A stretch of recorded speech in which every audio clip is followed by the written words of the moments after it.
சென்னை, கோவை, திருச்சி ஆகிய மாவட்டங்களில் உள்ள இல்லங்கள், அலுவலகங்கள் ஆகியவற்றில் 7/4/2025 அன்று மத்திய அமலாக்கத்துறை சோதனை நடத்தியதுடன் சோதனைக்கு பிந்திய மேல் விசாரணையும் நடத்தி 11/4/2025 அன்று விளக்கமான செய்தி குறிப்பு வெளியிட்டுள்ளது. எனவே இவர் மேல் நம்பிக்கையின்மை தீர்மானம் கொண்டுவர கோரப்படுகிறது. அதேபோல மாண்புமிகு வன மற்றும் காதித்துறை அமைச்சர் திரு கே. பொன்முடி அமைச்சராக பதவியேற்கும் பொழுது அளித்த உறுதிமொழியை மீறி இந்து மதத்தை பெண்களுடன் இணைத்து சென்ற வாரம் ஒரு நிகழ்ச்சியிலே அவதூறாக பேசியதால் அமைச்சர் பதவியேற்கும் பொழுது அவர் ஏற்ற உறுதிமொழியை மீறி நடந்து கொண்டதால் அவர் மேல் நம்பிக்கையின்மை தீர்மானம் கொண்டு வருவதற்கு கடிதம் கொடுக்கப்பட்டது.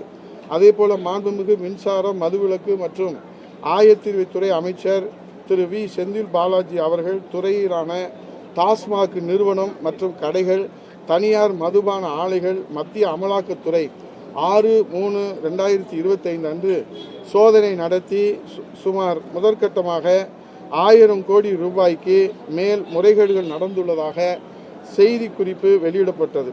இது தொடர்பாக இவர் மேல் நம்பிக்கையின்மை தீர்மானம் கொண்டு வருவதற்கு கடிதம் கொடுக்கப்பட்டது. மேலே குறிப்பிட்ட இந்த அமைச்சர்களுக்கு எதிராக பத்திரிகைகள் மற்றும் ஊடகங்களிலே செய்திகள் வந்துள்ளன.